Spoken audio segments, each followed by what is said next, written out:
Yeah, talk about taking jobs Springfield men don't want. When Springfield's neighbouring town gets an economic crisis, they must move to Springfield to get better jobs. They welcome them, but this will cause the excess of people to leave them without medical services, forcing them to build a wall to stop the wave of non-Springfield residents. Wow, any event similar to the reality shown in this episode is pure coincidence, right? All in favour say aye. Aye! The border is now closed. First, we see the couch intro the Simpson family go through the sets of iconic American sitcoms. First, they enter the set of The Honeymooners, where they are dressed as the main characters. Next, they run into the set of The Dick Van Dyke Show. Homer trips over a table and the rest of the family laughs at him. Then, they all run into the set of The Brady Bunch. They run up the stairs and smile at the camera, but Lisa gets hit in the nose by a football. After that, they run into the set of Cheers. They all get ready to eat, but Sideshow Bob walks into the bar, who scares the family away. Finally, they run into the set of their own show, where they sit down on their couch and sigh in relief. It all begins with Krusty playing a game of chess with Mr. Timey. You've fallen right into my trap, just like you did in Africa. One of the sales executives arrives and tells Krusty that his pregnancy test product was giving incorrect results. Hey, you're pregnant, and it's not mine.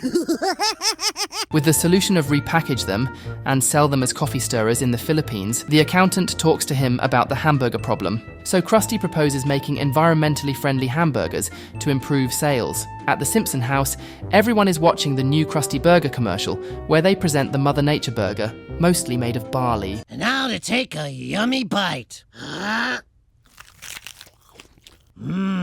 Everyone starts eating the burgers, and we see Apu now feeling even more American. Now no one can tell I am not American. Later, Homer begins to feel a pain in his stomach and quickly feels nauseous, throwing up everything he ate. However, everyone was in the same situation, busy vomiting, and Homer had no place to evacuate the burgers, leaving all his pain in Lisa's saxophone. All of Springfield is sick, and at the school, we see Skinner comforting Chalmers. Just hold my head and say soothing things. Ken arrives at the town of Ogdenville, where all the barley they used to make hamburgers came out. In the middle of the interview, one of the farmers says it was all the fault of a rat. Wow. Well, at least he's honest. Lastly, Ken asks if this won't happen again. Well, where there's barley, there's rats, you know. Now, when will you be starting the interview? That just went out live. This news causes all the farmers in Ogdenville to stop producing their product, because now no one would buy it. In a sad tone, we see a short showing how all the residents abandon their country life, arriving as immigrants to Springfield. While Homer buys some gutters for his roof, ex-residents of Ogdenville offer him their cheap labour. You won't regret this, sir. You hear that, Bart? He called me sir. That means he knows I'm better than him. At the Simpson house, Homer offers lemonade to his temporary workers, and then we see, apparently, the whole community of Ogdenville arriving in Springfield. You fellas too, come on! After a few days, many people from Ogdenville were in Springfield doing various jobs that Springfield residents didn't want to do. Due to the excess of workers, prices were so affordable that Marge hired a nanny, who also took care of household chores. The nanny, named Inga, is introduced to Bart and Lisa. And when she introduces Maggie, she gets a little scared. Actually, she's just gassy. A little lingonberry oil under the tongue will clear it right up. Another day, we see that the fever for Ogdenville people reached Selma's claws, who introduces her new boyfriend, Thor. Talk about taking jobs Springfield men don't want. And since Selma taught him what to say, Thor tells Homer something about his belly. Hey, Homer, your blubber would light our lamps for a year. Go! I zing the off good. On the other hand, Bart and Milhouse see many young Ogdenwegians, or however it is said, at the park. And as they show off their skateboarding talent, Bart decides to do the same to not fall behind. But unfortunately, he hurts his arm. At the hospital, they can't find attention, and Lenny tells them it's because it was full of foreigner patients. To make matters worse, they give Marge a form in Norwegian. Typical foreigners clogging up the system. One of the foreigners tells her it happened because Homer did some homework, unclogging his sewage. Sven, can you stop by tomorrow? It's clogged again. Yeah.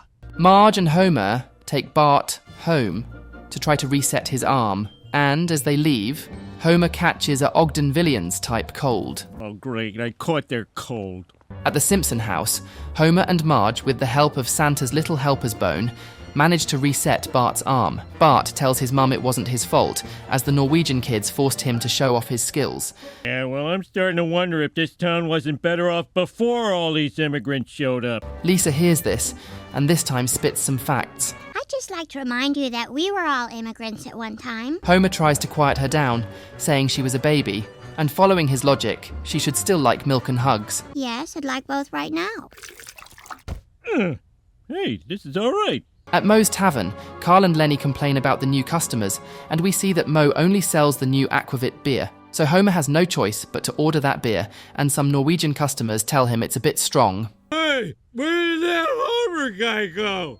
Homer arrives at the nuclear plant, still somewhat drunk from the drink, and confronts Mr. Burns. You're late and drunk. Shut up. At home, Marge angrily asks why he lost his job. It's not my fault. Those Ogdenville guys plied me with their native liqueurs and liquors. At night, Springfield citizens hold a meeting to figure out what to do about the growing number of Ogdengian immigrants. Most propose not letting any more Ogdenville immigrants in. All in favor say aye. Aye. The border is now closed. At the border, we see Chief Wiggum's incompetence letting any immigrant through, even getting to the point of failing to catch a Ogdenvillians between his legs. There, now, right now, look between your legs. I don't. Oh, yeah. Ow. I know, he's too fast. With no other choice, and because the chief was too lazy, they decide to bring Springfield citizens to protect the border. And all we're paying him is bullets and beer. On guard duty with his friends, Homer is in charge and suggests surveillance with balloons in the air. Release the sandbags. But when they try, they end up flying, revealing their state in the air. Where they are getting frozen, but we see an Up reference. Very nice. After a while, Wiggum tells them that, unfortunately, the guard wasn't effective. So, with Bart's help, they come up with the idea of building a fence to serve their purpose. At the Simpson house during dinner, Marge is angry about their plan. But after hearing Maggie's first words, she's surprised. Haven't we always taught the children to make friends with those who are a little different? Yes, yeah. Yeah. And now, Homer is encouraged to build the wall. Wow. Build it, homie. Make it as tall as the sky and deeper than hell. At the border, the mayor asks who had experience in wall construction. I know how to hire guys to build a wall. Such as? The Bally Jacks? Yeah, right. So, yeah, they decide to hire the immigrants to build the wall and then kick them out. Wow, that is hilarious, man. In the middle of construction, with the immigrants leading the way, Springfield's citizens begin chatting with them, realizing they have a lot in common. When raising the wall, silence falls over the citizens of Springfield. But since the Ogdenville people saw this coming, they made a door to visit them, asking if they missed them, which of course they did after that. They share a moment with beers and joy until the police arrive, but it's just to continue the party and make them feel at home with everyone dancing. This was honestly a very happy ending. I liked this episode. What are your thoughts on this? It was nice to see everyone in Springfield united, like when they went out to look for Bart when he got lost in the woods, but was later pronounced dead. If you want to see what happens, click on this video, but not before clicking on those like and subscribe buttons.